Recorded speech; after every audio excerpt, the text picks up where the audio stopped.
할렐루야. 한 주간 잘 지내셨죠? 무더위가 지속되고 있습니다. 휴가철이기도 해서 휴가도 가고 또 여러 가지 일정이 있겠지만 특별히 오늘은 또 예배당에서 꼭 예배를 드려야 되겠다 하고 나오신 여러분들을 예수 그리스도의 이름으로 축복합니다.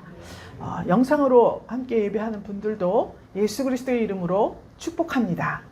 네, 오늘은 룻기서 4장 7월 한 달을 부흥회로 하고 있죠. 주일마다 부흥회로 하고 있는데 오늘 5번째 시간입니다. 오늘 말씀의 제목은 의문은 기회입니다. 이렇게 정했어요. 자, 다 같이 한번 해볼까요? 시작. 의문은 기회입니다. 그 앞에 살짝 성도의 의문은 기회입니다. 자, 시작. 성도의 의문은 기회입니다. 무슨 기회인지를 또 넣어야겠죠? 성도의 의문은 복받을 기회입니다. 시작. 성도의 의문은 복받을 기회입니다. 할렐루야. 고백한 대로 복이 충만한 여러분들 되시기를 주님의 이름으로 축복합니다. 우리 이 성경 속에서는 인류 역사가 시작된 이래 수많은 신앙 인물들을 보여주고 있습니다. 창세기 4장에 보면 최초의 순교자 아벨이 나옵니다. 이유 없이 순교를 당해요. 그렇죠? 아벨을 시작으로 하나님과 동행하다가 죽음을 보지 않고 그대로 하나님께 들림받은 에녹 이야기가 나옵니다. 또 혼탁한 시대 속에서 홀로 외롭게 믿음을 지킨 노아가 있습니다. 그의 이야기가 창세기 6장부터 8장까지 쭉 나와요. 또 창세기 15장에 보면 아브라함 이야기가 나오는데 창세기 12장에서 본토 친척 아비집을 떠나라 하신 하나님의 명령을 듣고 그것을 실행했습니다. 그래서 창세기 15장에서는 하나님과 횃불 언약을 맺으면서 그때부터 믿음의 조상으로서의 삶을 살아가기 시작을 합니다. 수많은 인물들이 있다 그랬죠. 요셉도 있고 모세, 다윗, 바울, 베드로. 이 사람들은 한결같이 하나님의 인정을 받았습니다. 그래서 험한 세상 속에서 믿음으로 살면서 하나님 나라에 아주 하나님 마음에 합한 탁월한 사역자들이었습니다. 지금 우리가 사는 세상도 마찬가지예요. 한 번도 경기가 좋다 막 이런 말을 들어본 적이 없습니다. 불경기다, 힘들다, 어렵다, 이래서 어렵고 저래서 어렵고. 그렇지만 그 가운데 지금 우리가 살고 있는 이 세상보다 더 험한 세상을 살면서 믿음을 지킨 분들의 이름이 이렇게 성경에 기록이 되어 있습니다. 아무리 어려워도 누가 죽인다고 하진 않잖아요. 그렇죠? 예수 믿는다고 죽인다는 사람 있습니까? 없습니다. 목숨을 걸고 하나님 앞에 믿음을 지킨 사람들의 이름이 쭉 열거되어 있습니다. 이 한결같이 이 사람들은 어떻게 그 믿음을 마음 가운데 깊이 뿌리내릴 수 있었겠는가? 원래 우리 인간은 하나님의 형상대로 지음을 받았습니다. 그래서 의와 거룩함과 지식으로 신앙 인격을 삼을 수 있도록 그렇게 하나님께서 만들어 놓으셨어요. 그런데 그만 아담이 타락했죠? 그래서 하나님의 말씀과 세상을 보는 안목 이런 것들이 전부 왜곡되고 부패되어서 죄와 사망의 냄새를 풍기기 시작한 것입니다. 그런데 예수님께서 우리를 위해서 십자가에 못 박혀 죽으시고 그 피값으로 말미암아 악한 사단 마귀의 권세에서 우리를 구속해 주신 것입니다.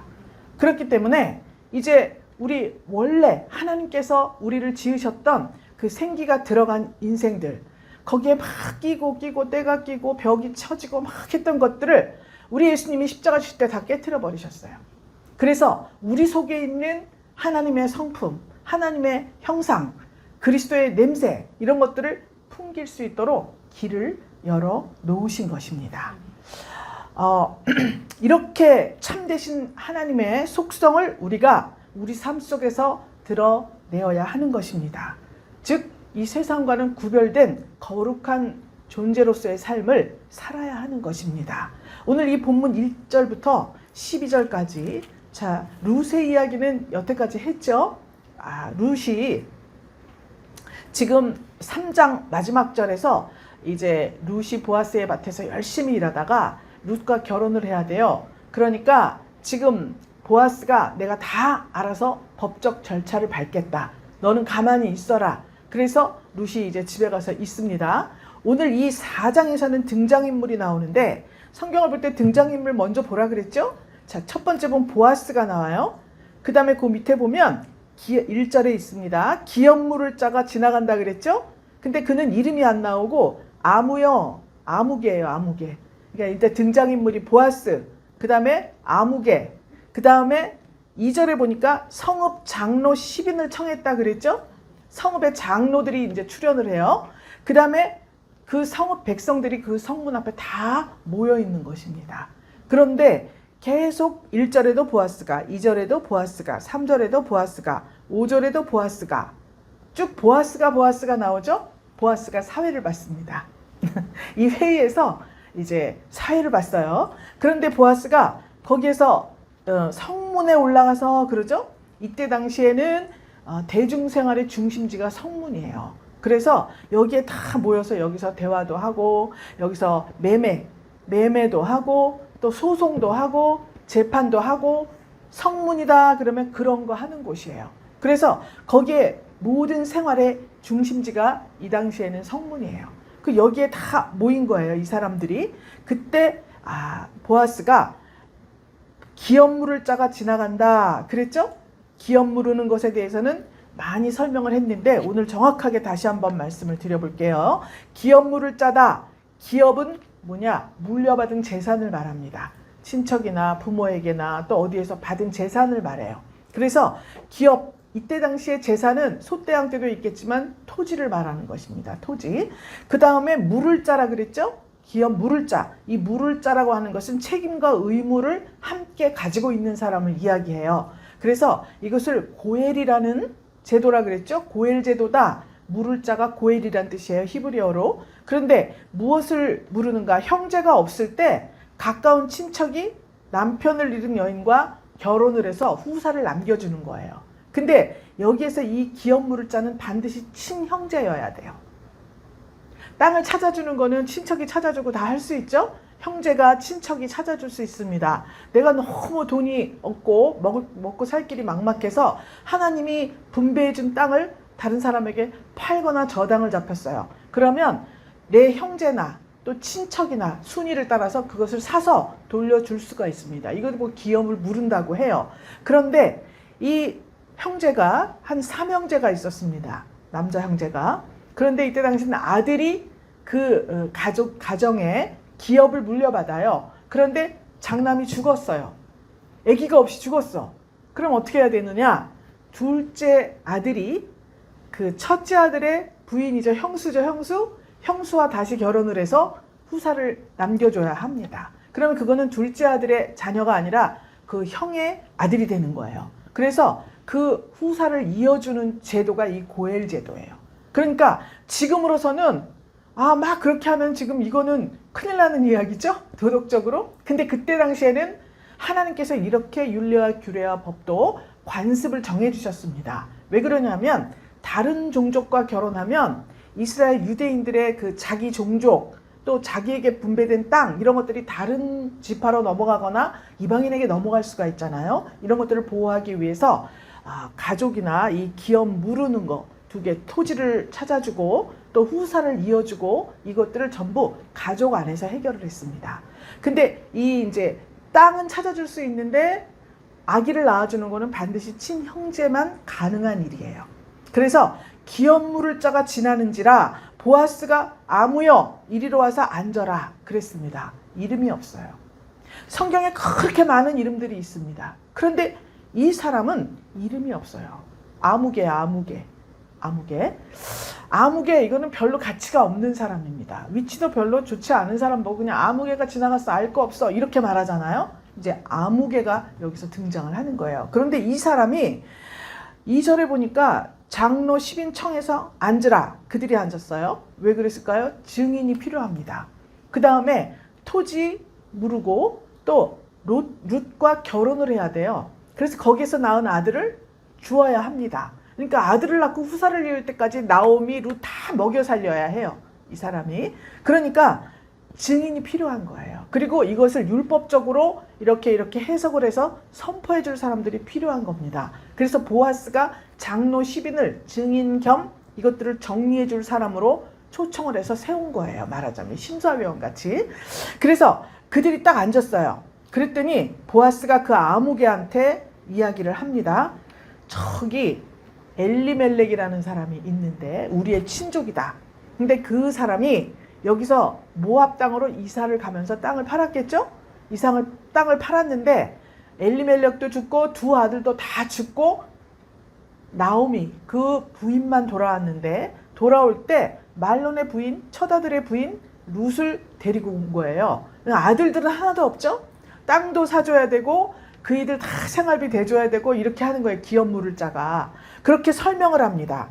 그래서 나오미가 지금 이렇게 소유지를 관할하고 있으니까 3절에 4절에 보면 내가 여기 앉은 자들하고 장로들 앞에서 그것을 사라고 너한테 알게 하려 한다. 이렇게 설명을 하고 있습니다.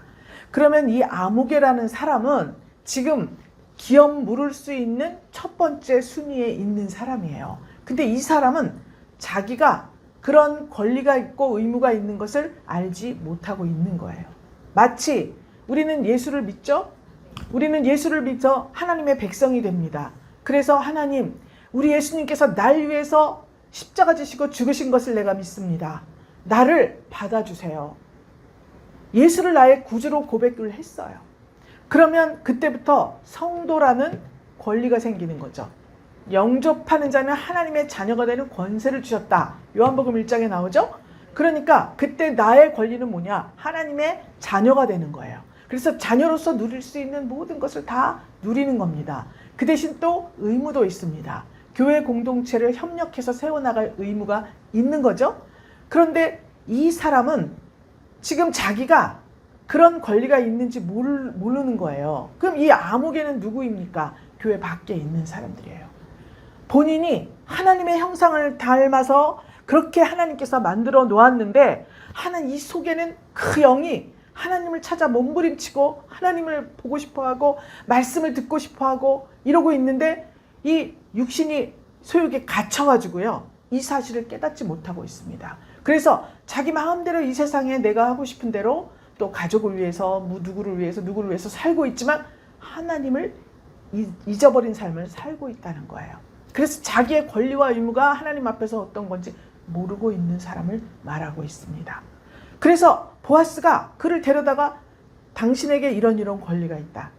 내게 구하여 알게 하려고 불렀다. 이러죠? 이거는 여러분들에게 적용을 시키고 이때 당시에 이렇게 했어요.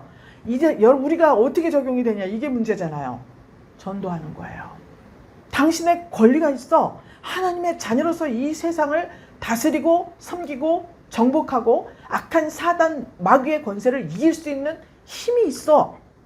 이렇게 알려주라는 거예요.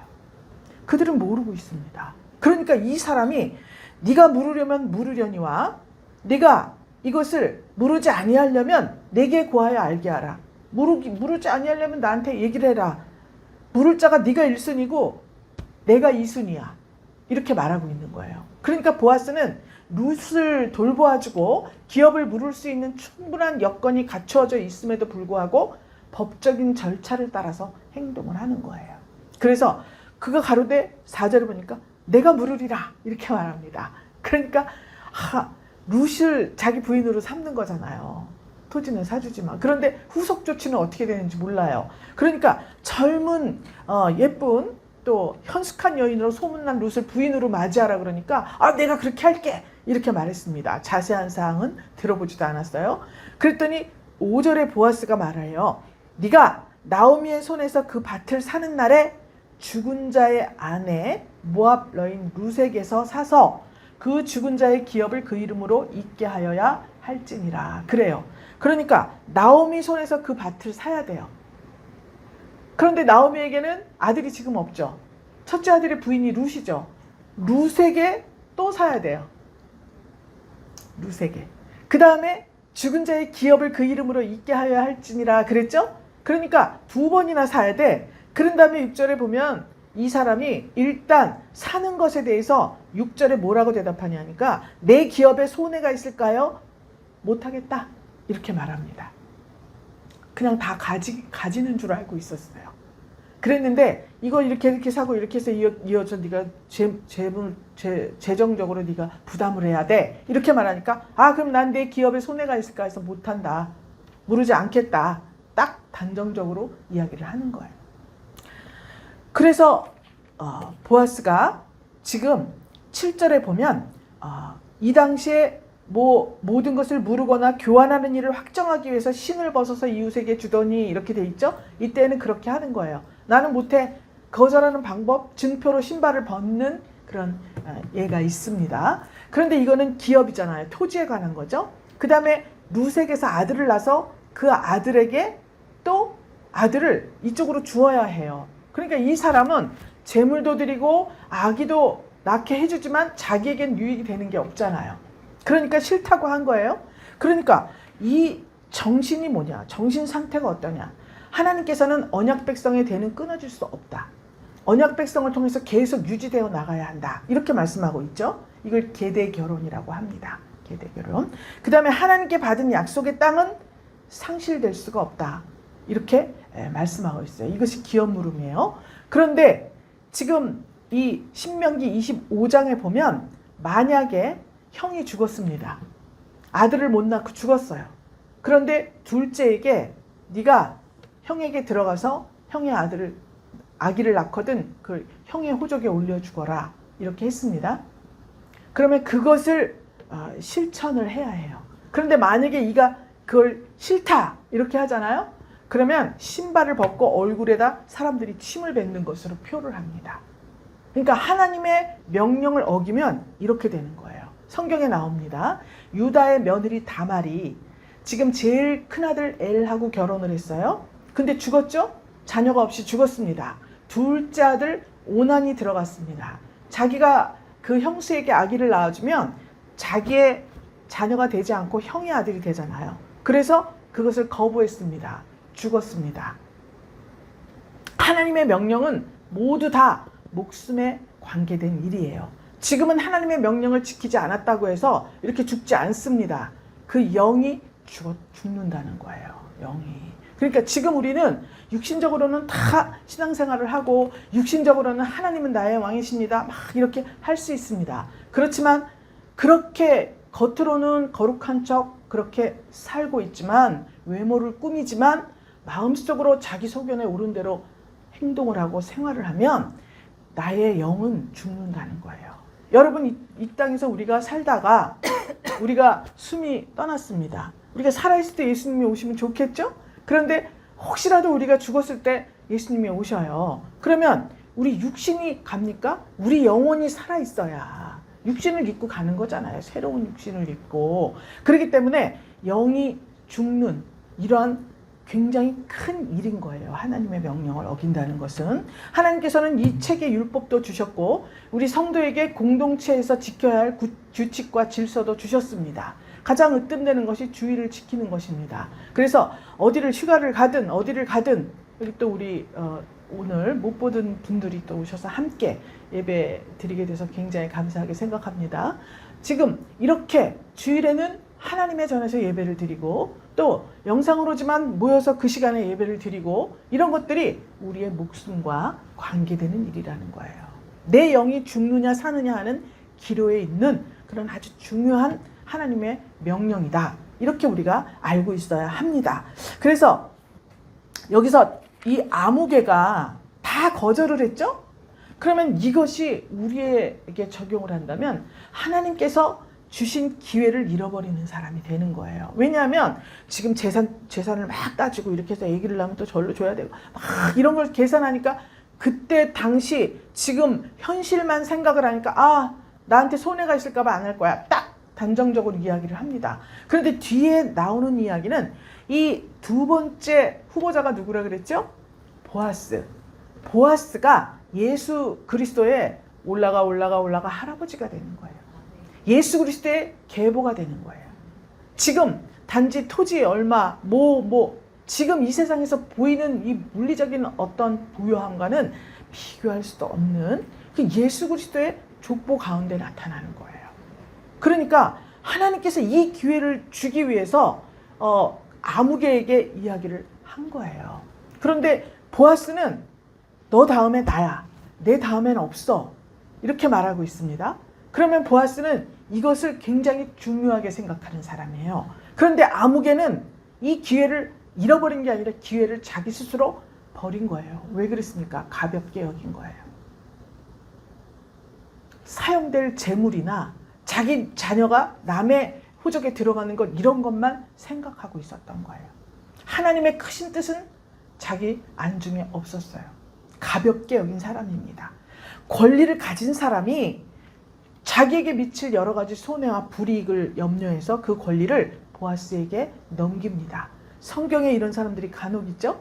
창세기 25장에 보면 이삭이 아기를 낳았습니다. 에서와 야곱을 낳았어요. 쌍둥이였습니다. 그런데 하나님께서 나오기도 전에 큰 자가 작은 자를 섬기리라 이렇게 말씀을 하셨습니다. 그런데 막상 나온 것은 에서가 큰 아들이었어요. 야곱이 작은 아들이죠. 그런데 어느 날 에서가 들에 가서, 그는 사냥하는 사람이라 그랬어요. 활 쏘고 이런 거 좋아하는 사람이라 그랬죠. 야곱은 집에 가만히 앉아서 어머니하고 얘기하고 어머니께 교육을 받았습니다. 그런데 에서는 들 사람이라 그랬어요. 그런데 어느 날 사냥을 막 하고 돌아왔는데 야곱이 맛있는 팥죽을 쓰고 있었습니다. 너무 속이 배고픈 상태라서 야, 그 팥죽 나 한 그릇만 다오. 그러니까 야곱이 뭐라 그랬어요? 그러면 형의 장자권을 나한테 파시오. 팥죽 한 그릇 줄 테니까 장자권을 나한테 달라고. 그러니까 에서가 그래 가져가. 그리고 팥죽을 맛있게 먹었죠. 한 그릇 팥죽 한 그릇에 자기 장자권을 팔아넘겼어요. 왜 그렇죠? 가볍게 여기는 거예요. 내가 이 장자권을 소중하게, 하나님 주신 장자권을 소중하게 여겼다면 금덩어리를 준다 그래도 필요 없어. 지금 나의 이 장자권은 줄 수가 없어. 모든 걸 다 줘도 장자권만큼은 내가 내놓을 수가 없지. 이렇게 말해야 되는 거잖아요. 근데 팥죽 한 그릇을 내놨다는 거는 하나님께서 주신, 나에게 맡겨주신 것, 나의 권리, 이런 모든 것들을 다 하찮게 여겼다는 겁니다. 교회 안에 많은 직분들이 있습니다, 여러분. 1년 동안 이 직분을 행하세요 하고 직분을 맡긴 것들이 있습니다. 뭐 재정부, 또 무슨 관리부, 뭐 총무부, 이런 거 다 있어요. 그런 것들이, 그런 거 할 사람이 없어서 맡긴 것이 아니에요. 또 그런 일을 잘 해야 교회가 잘 운영되기 때문에 맡긴 것이 아닙니다. 그것은 하나님의 나에게 맡겨주신 이 명령을 순종하는지 안 하는지 그것을 보려고 맡기는 거예요. 그런 일들을 잘하기 위해서 맡기는 거면 전문가를 불러다 맡기면 됩니다, 여러분. 여러분, 전문가들이 다 와서 건축하고 그러잖아요. 그런데 옛날엔 어땠습니까? 벽돌을 막 흙으로 해갖고 만들어서 교회 건축하고 막 진흙 이고 다니고 막 이런 장면들 많이 나왔잖아요, 교회 초기에는. 그런데 그런 모든 것들이 왜 그러느냐? 하나님 앞에 맡겨주신 사명을 잘 감당하고 그것을 귀중히 여기느냐 아니냐, 이것을 보기 위해서 맡기는 겁니다.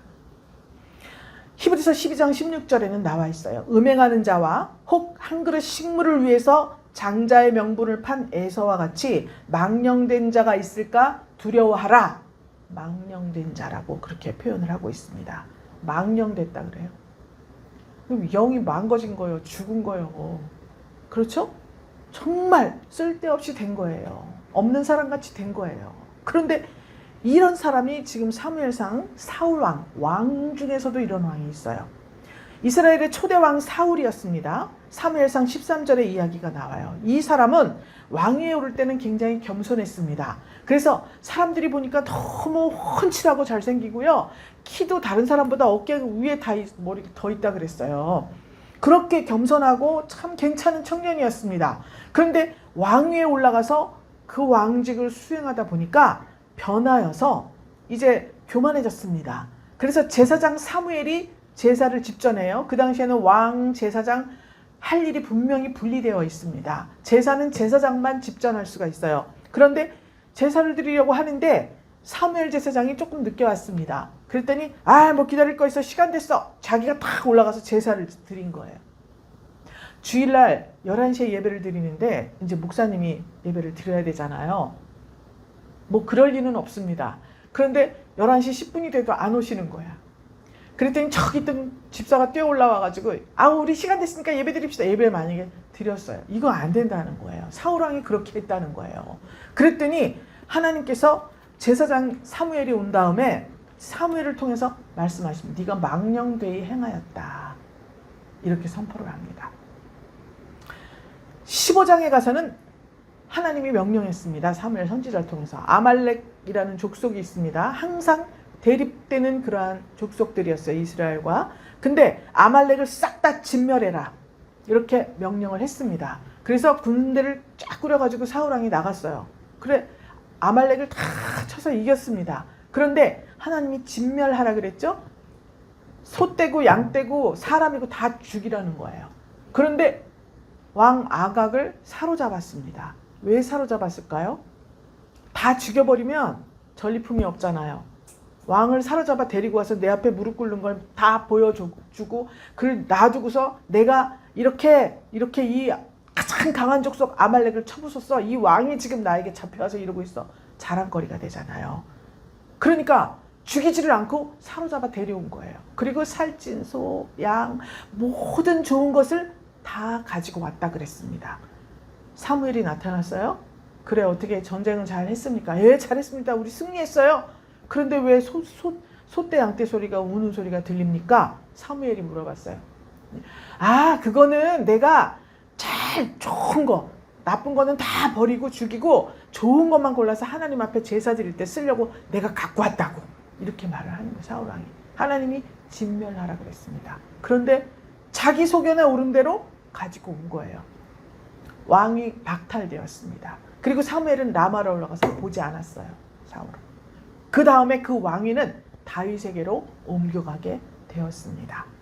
하나님께서는 이렇게 사울왕같이 자기 기념비를 세우고 자기 의를 나타내고 이러한 일에 집중하는 사람, 이런 모든 사람들을 망령된 자라고 표현을 하고 있습니다. 그런데 여기서 아무개는 하나밖에 없어요. 나 그 기업 안 물을 거야. 손해 날까봐 난 못 물을 거야. 이 말만 하나 있는데 이들과 같은 취급을 당하게 되는 거예요. 그 속 사람은 본성이 똑같다는 거예요. 망령된 자. 그래서 이 사람은 하나님의 말씀을 가볍게 여겼기 때문에 예수 그리스도의 족보에서 사라져 버렸습니다. 하나님의 역사 가운데에서 그냥 아무개로 잠깐 등장했다가 참 쓸데없는 사람일세 이런 소리를 듣고 사라져 버리고 말았습니다. 여러분, 우리가 신앙생활을 할 때에도 주인공이 있고요. 또 둘러리가 있습니다. 우리는 절대로 둘러리가 되어서는 안 돼요. 하나님께서 우리에게 말씀하신 것은 지켜야 합니다. 나에게 맡겨주신 것은 하늘이 두 쪽이 나도 지켜야 합니다. 그랬을 때 내가 예수 그리스도를 닮아가는 이러한 생활을 할 수가 있고, 예수 그리스도를 닮아야 장차 다시 오실 그 예수님이 신부를 데리러 오십니다. 처음에 육신을 입고 오셨을 땐 죄인들을 부르러 오셨어요. 그래서 허름하고 참 이렇게 소외된 사람, 이런 사람과 같이 밥 먹고 자고 이렇게 했습니다. 그런데 다시 오실 때에는 당신의 신부를 데리러 오시는 거예요. 그 신부는 자기하고 격이 맞아야 됩니다. 그렇기 때문에 하나님의 말씀으로 천국을 미리 경험하는 거예요. 아니 시집을 가는데 그 시댁의 가훈이며 풍습이며 이런 거 다 익혀야 하지 않겠습니까? 그래서 옛날에는 약혼을 한 거예요. 약혼 기간 동안에 시댁에 가서 다 같이 살았잖아요. 시댁에 가서 그 시댁의 문화나 이런 것들을 다 미리 익혀서 결혼을 했을 때 무리 없이 잘 살 수 있도록 약혼 기간을 두었던 것입니다. 지금 성도는 우리는 예수님과 약혼한 기간이에요. 신부로 택함 받았어요. 그런데 그때 그날에 진짜 결혼식을 할 수 있냐 없냐, 이것이 오늘 여기에 달려있다는 겁니다. 여러분, 이 아무개 역할을 절대로 담당해서는 안 되겠죠? 자, 하나님께서 지금 이렇게 아무개 되지 말라고 우리에게 말씀하셔요. 그런데 9절, 그 신을 벗어버렸으니까 9절 10절에 보아스가 이제 선포를 합니다. 자기는 처음부터 룻을 책임지고 싶었습니다. 그런데 법적으로 1순위자가 있었죠? 싹 여기서 깨끗하게 해결한 거예요. 스스로 신을 벗어버렸잖아요. 그러고 났더니 9절에서 10절에서는 그 장로들과 모든 백성들에게 선포를 합니다. 이제 이 일에 대해서 내가 룻을 취하고 기업을 무르는 것에 대해서 아무도 말할 수 없다. 하나님이 정해놓으신 법을 따라 당신들이 장로 10인과 백성들 증인이 되어서 이제 내가 떳떳하게 룻과 혼인하고 내가 그의 기업을 밭을 사주고 또 자녀가 생기면 엘리멜렉의 가문을 잇는 그 자손으로 내가 하겠다. 이렇게 여기서 선포를 하는 거예요. 그러니까 우리도 무슨 일을 한 다음에 꼭 선포를 하잖아요. 우리 이런 일이 있는데 어떻게 할까? 우리가 교회 건축을 해야 됩니다. 그런데 어떻게 해야 될까요? 막 의논을 하잖아요. 그럼 이제 회의가 다 끝나면 어때? 예, 첫째는 이렇게 하기로 했고, 두 번은 이렇게 하기로, 세 번째는 이렇게 하기로 했습니다. 선포하잖아요. 지금 선포한 거예요. 그래서 증인이 딱 있어요. 그러면 이제 우리 회의할 때는 동의하십니까? 동의합니다. 제청하십니까? 제청합니다. 가하시면 예하시오. 예가 아니고 또 이거 반대하실 분들은 지금 손을 드세요. 이렇게 말하거든요. 여기서 이제 그걸 한 거예요. 근데 지금 여기 성문 안에서 기업 물을 자의 자격을 얻기 위해서 보아스가 회의를 주관하게 된 거예요. 그랬더니 11절에 있는 사람들이 11절에 이 선포된 그 내용을 가지고 보아스를 축복하는 장면이 나옵니다. 성문에 있는 모든 백성과 장로들이 축복을 해요. 우리가 이 일의 증인이다. 여호와께서 내 집에 들어가는 여인으로 룻을 말하죠. 이스라엘 집을 세운 라헬과 레아 두 사람과 같게 하시고, 즉 다시 말하면 룻이 내 집에 들어가서 이스라엘의 집을 세우기를 바란다. 축복한다. 이렇게 되는 거예요. 이스라엘 집은 예수 그리스도의 계보입니다. 그 다음에 너로 에브랏에서 유력하게 하고 베들레헴에서 유명케 하시기를 원하며 그랬습니다. 에브랏은 자기가 없어지는 거예요. 가루가 되는 거예요. 곡물이라는 뜻이라 그랬죠. 베들레헴은 떡집이에요. 즉 하나님 앞에 올려지는 유명하고 유력한, 즉 이 세상에서 보면 권세자가 되기를 축복한다 이야기예요. 그리고 12절에 보면 장차 나올 아기에 대한 축복까지 합니다. 여호와께서 이 소년 여자로 내게 후사를 주사 내 집으로 다말이 유다에게 낳아준 베레스의 집과 같게 되기를 원하노라. 즉 예수 그리스도의 계보가 되기를 축복한다. 장로들과 모든 백성들이 와서 이렇게 축복을 한 거예요. 자, 이 아주 영화가 잘 끝났죠? 우리는 이 내용을 보면서 하나님께서 우리에게 명령하시는 것은 모두 다 우리에게 복을 주시기 위한 통로이구나. 그래서 우리에게 맡겨주신 모든 직분을 감사함으로 잘 감당하면 내가 어떤 복을 받게 될지 모릅니다. 여러분, 예수님은 만왕의 왕이에요. 그러면 그 만왕의 왕의 부인의 위치는 어떻습니까? 왕비죠. 그냥 동네 유력자의 부인이 아니에요. 왕비가 되는 거예요. 왕비가. 그러니까 왕비는 왕과 같은 권세를 누리고 있습니다. 똑같이 같이 가잖아요. 아니 우리나라 대통령도 외국 순방할 때 부인하고 같이 가잖아요. 그죠? 다 부인이 같이 다닙니다. 이게 지금 이러한 영광을 우리에게 주시기 위해서 각자 상황에 맞는 직분을 하나님이 맡겨주시고, 그 테스트가 끝나면 조금 더 어려운 거, 또 어려운 거, 더 어려운 거 점점 올라가서 신부하고 신랑은 주고받지 못할 게 없습니다. 그렇죠? 그 단계까지 끌어올리시는 거예요, 여러분. 자, 하나님께서는 여러분에게 지금 복을 주시기를 원하십니다. 맡겨진 일이 있으면 그것을 감사함으로 하나님께 기도하고 기쁜 마음으로 실행하시기를 주님의 이름으로 부탁드립니다. 아무개는 자기 권리도 알지 못했습니다. 알게 되자 즉시 수락했지만 의무가 있다 듣자마자 바로 거절해버렸어요. 그래서 역사 속에서 아주 수치스러운 인물입니다. 이름이 안 밝혀진 게 다행이에요. 하나님께서는 교회 공동체를 통해서 성도의 권리, 의무에 대해서 항상 말씀하고 계십니다. 실질적으로 권리는 무엇인가? 하나님 나라 시민이에요. 천국 백성이에요. 예수 그리스도의 장차 신부입니다. 그랬을 때 교회 안에서 맡겨진 일, 의무사항을 가볍게 여기지 말아야 하는 것입니다. 하나님께서 마치 보아스가 룻의 기업을 회복하기 위해서 애쓰는 모습은 예수 그리스도께서 우리를 구속하시기 위해서 십자가에 죽으신 모습과 흡사합니다. 자기 몸을 들여서 핏값으로 이 교회를 세우셨습니다. 그리고 죄인들을 구속하신 예수 그리스도의 모습을 오늘 이 보아스에 빗대어 우리에게 보여주고 계신 것입니다. 이 7월 맥주 감사절이었어요. 맥주 감사 절기입니다. 이 절기 가운데 성령의 충만함을 받고 말씀의 깨달음을 받아서 존귀하신 예수 그리스도의 사람으로서 복음을 증거하고 맡은 바 책임을 잘 감당하는 저와 여러분 분이엘 권속들이 다 되시기를 예수 그리스도의 이름으로 축복합니다. 하나님 감사드립니다.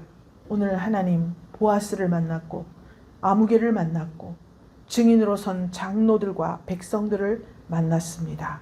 사울왕도 만났고 에서도 만났습니다. 하나님 우리를 긍휼히 여겨 주시옵소서. 하나님 우리의 심령을 불쌍히 여겨 주시옵소서. 나만 생각하고 유익만 생각하고 재리의 유혹을 이기지 못하여 하나님께서 우리에게 맡겨주신 일을 하나님 가볍게 여기거나 버린 하나님 적이 있습니까? 하나님 기회를 잃어버린 적이 있습니까? 하나님 생각나 회개하게 하시고 이제 우리에게 맡겨진 모든 일들과 하나님께서 하나님 말씀하시는 우리에게 요구하시는 이 모든 것들 순종이 제사보다 낫다는 이 귀한 말씀을 가슴에 깊이 새기고 하나님 앞에 귀한 열매 올려드리는 맥주 감사 절기가 될 수 있도록 늘 성령으로 충만한 삶으로 인도하여 주시옵소서. 한 주간도 또 우리 하나님께 저들의 모든 삶을 맡기며 보아스를 만나는 귀한 주간 되게 하여 주시옵소서. 축복하며 살아계신 예수 그리스도 이름으로 기도 올리옵나이다. 아멘.